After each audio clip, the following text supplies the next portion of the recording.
Peace and love. Welcome back, brothers and sisters. Today we're going to be talking about the flat earth Skynet, what many of us call the firmament dome, and what many of us are finding out are the multi-layered firmament domes in a multi-layered cosmic egg system. Today we're going to be talking about the Skynets and the seven heavens. And before we go in too deep, let me just give a rundown. I've been continuing my research into the flat earth and magnetic universe rabbit hole. I've found some very profound knowledge on the nature of the sky and the firmament. Could the firmament be a net that filters the light out of this world into other worlds? What if what we call stars are not distant light sources at all, but openings in the Skynet where we are seeing light escape this world and filter into the next world? When you think of stars and the way they twinkle and the different spectrums of light that make up this world, it's very possible that what we're looking at may not be distant light sources, but actually holes in the firmament where we're seeing light bleed out. Another way you can look at this is if you were inside of a well-lit room, but you was trapped under a black box, you would only see darkness. But if someone came and poked holes in that black box, you would start to see little openings appear in the sky. Could the firmament be a net that filters the light out of this world into other worlds? If the sun is electric and the moon is magnetic, then the sun is giving off light. But what if darkness is not the absence of light after all? What if darkness is the consumption of light, the magnetic absorption of light? In other words, without the magnetic presence of the night and the moon, could it be possible that the sunlight could very well illuminate the entire flat earth plane? Could it be that what's stopping that is what we're calling darkness, which isn't the absence of light, but a real force? So if light is represented by a bulb, then darkness can be looked at as the lampshade. Darkness or dark net, that which filters the light so that the light is defined and controlled. Darkness is a real force that is consuming light, because we know that light can escape magnetism. So when we talk about day and night, they can be looked at as electrical discharge from L or the sun. And night can be looked at as the very magnetic shaping of that light and absorption of that light to balance it out. Just like a light and a lampshade, darkness sits above the day and actually shapes the daylight. The sun has electrical energy, which is powering energy, which is driving energy that propels you to get up out of the bed and go out and be productive under the daylight. And at nighttime, it's a very magnetic energy that attracts you to sleep or the darkness to recharge. And the word rest is the word reset or reset, as the sun makes its way back around to drive you back up and out again. So this is the duat that creates reality: electric or driving energy and magnetic or absorbing energy, draining energy. And these two, yin and yang, can be looked at as throw and catch, give, receive, sperm and egg, man and woman. So you can look at the yin and the yang just like that. Electricity, which is discharge, drive, force, energy, and drain energy being magnetism. And you need them both. So the light of each day is filtered through each night. Darkness can be looked at as magnetism, light as electricity. You can see them both on the image on the right. Under a ferrocell, we are able to see the bending of light by magnetism, or the shaping of light by magnetism, and it reveals the identity of a magnetic energy field. And this is just a small version of what the earth is. And if the moon is magnetic and the sun is electric, it's another way of saying a light bulb and a lampshade. You could very well let the light bulb light without the lampshade, but there's nothing to filter the light or balance the light. When there is no lampshade or nothing, it's just free to emit its discharge without a filter. So why do we put lampshades on light bulbs? To filter the light and control it and to balance it out so that its rays are more targeted and equally distributed. And if we look at the sun like the light bulb, which is an electric discharge, and we look at the moon, the stars being openings in the darkness that's filtering the light out of this world into other worlds, and the very presence of darkness is not the absence of light, but a real force that consumes light magnetically, the way magnets consume light. We have electric being the sun, magnetic being the moon. When we think about night and day, we got to think about them as equal forces, as opposed to night being the absence of one of those forces. Night is a real entity, a real force of its own that actually consumes light, that actually absorbs light, just like a magnet absorbs light. So light is also energy. And under the sunlight or daylight, again, it's driving force. And under the moonlight, you're being drained. Your energy seems to be sucked right out of you. And that's the moon and the night energy calling you to reset. So another way you can look at this is that it is the night that actually shapes the light of the day. And it is the night that is the most high that sits above the day. Just like we see in Egyptian cosmology, Nut would be the lampshade. We can see Nut filtering out the light of this world through the openings in her body that we call stars. So we can start to look at light as a bubble in a primordial sea of magnetic darkness or dark net. And it is this sea that shapes the light, just like we see light bending under a ferrocell. It's the shape of the magnetic energy field, which is invisible, or the darkness that's actually shaping the visible light. So again, what if darkness is not the absence of light, but the consumption of light by this ever-present primordial magnetic force that we can only detect and define through its bending of the light? And it's this darkness that gives shape to everything. Just like if you was putting cookie dough in a mold, it's the mold or the negative space that's giving shape to the actual physical cookie. And this is also another way you can look at space and counter space. So then we begin to see that the word life and light are synonymous, and lights flicker on and off just like humans die and are reborn. The firmament could be a net that filters the light out of this world into other worlds. And the further out you go, the worlds are less dense, less defined, and more subtle than the inner worlds. The outer worlds make up the dream planes, astral planes, and more subtle realms. These are the realms we go to when we leave the body during dreams, astral travel, and etc. We are light beings that exist on all of the planes of existence by projecting ourselves outward from the center where the true self resides. Each dome is a magnetic energy field that is transparent and highly reflective. The true self is at the center, and each dome acts like a mirror, reflecting the self out into the many planes of existence, sort of like a mirror house.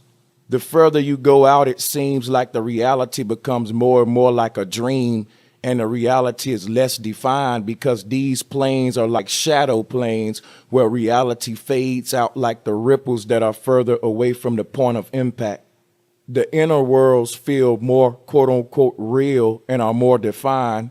The innermost world is actually a portal that leads in and out of the cosmic egg into the multiverse, which looks similar to bubble wrap, with each bubble being its own multi-layered cosmic egg. The center sky vault, or opening in the seven heavens, constantly sends out the pulse of life that holds all of these worlds in existence. Think of a rock falling into water, creating a ripple effect. The center of the cosmos can be seen as a rock that is constantly rippling the magnetic waters of creation to maintain this eternal ripple effect that we call our cosmos, which can be seen as an ecosystem or ecosystem, with the echoes being created from the center, then echoing outwards until they get more and more faint or less defined.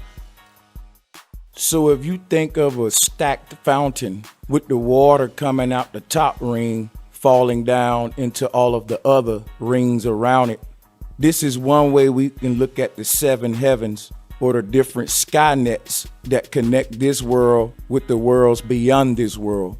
We've all seen the flat earth ring maps and Plato's Atlantis and different depictions of ancient cosmology that show these ring systems looking sort of like a ripple effect.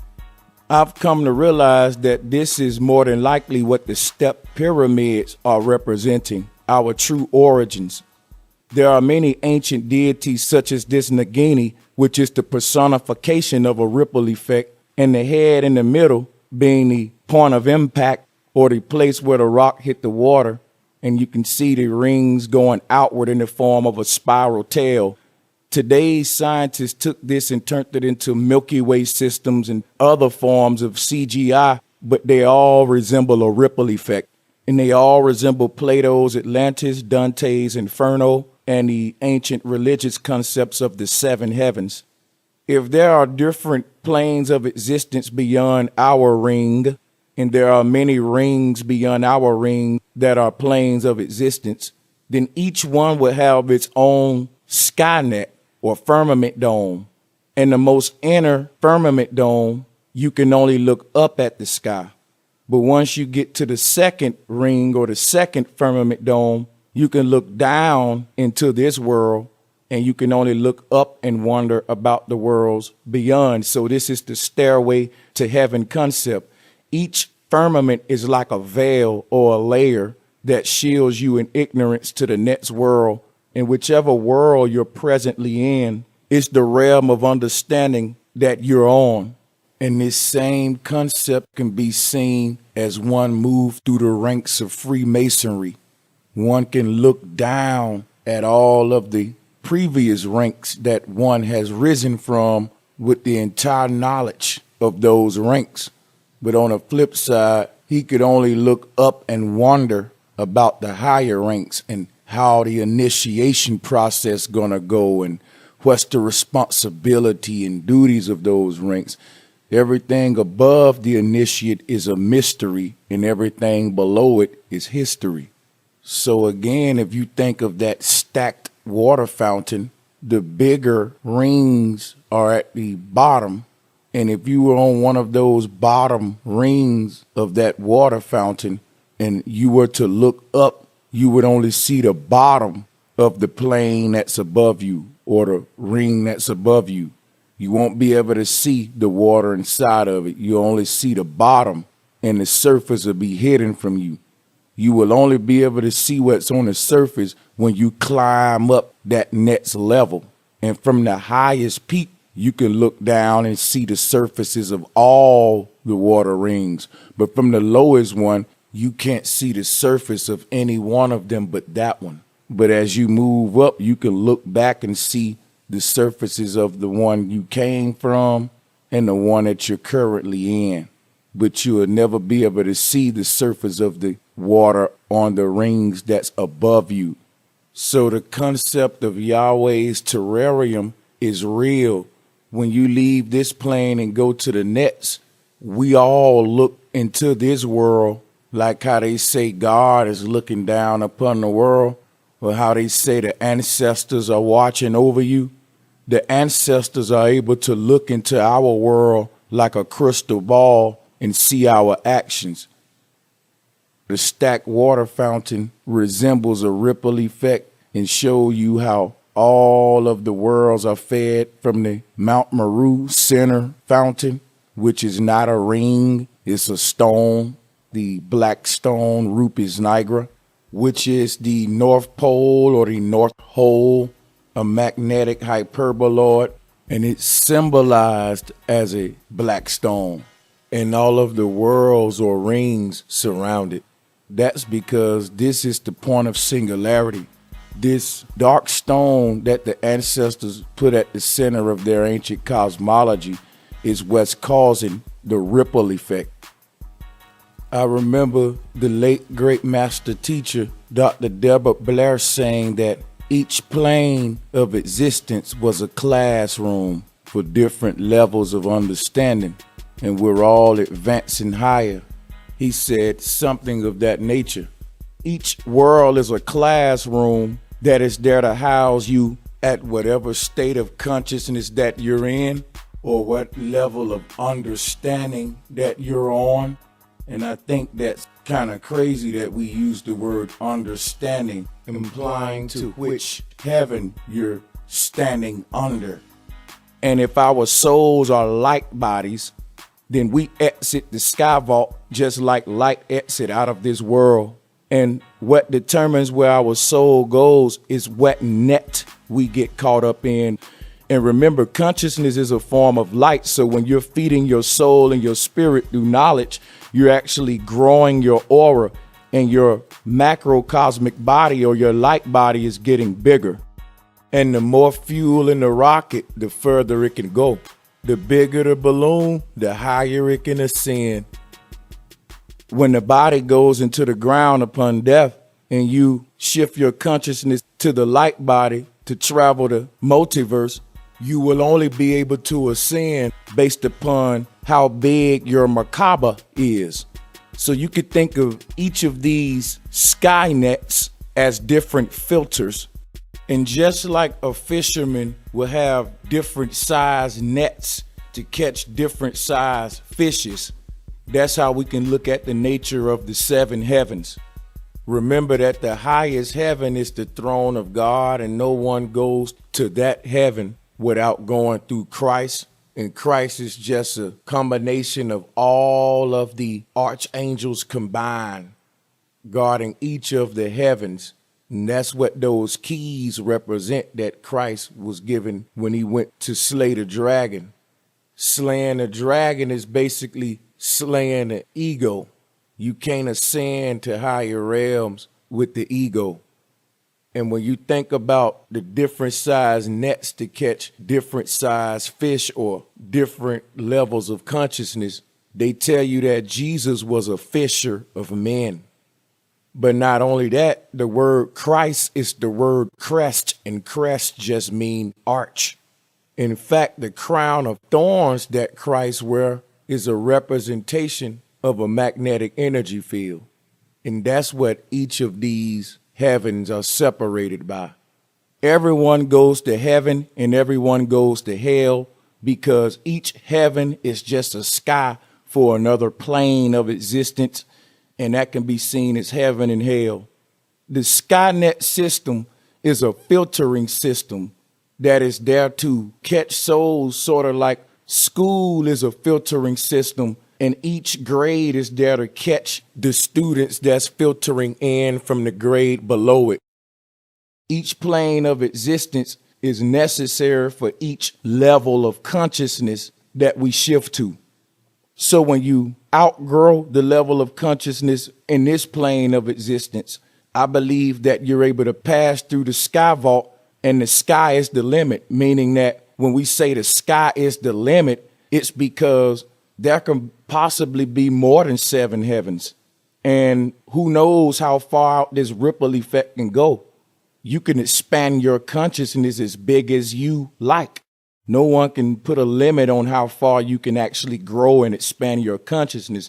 When we say things like the sky is the limit, it makes sense now, meaning that you can ascend as high as your level of consciousness is.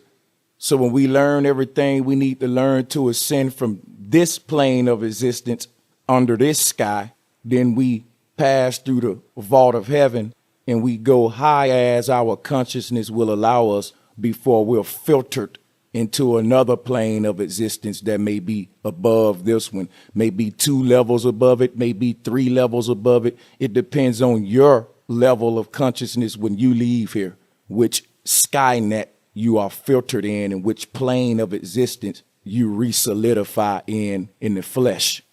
Passing through the vault of heaven was symbolized throughout religions in so many ways.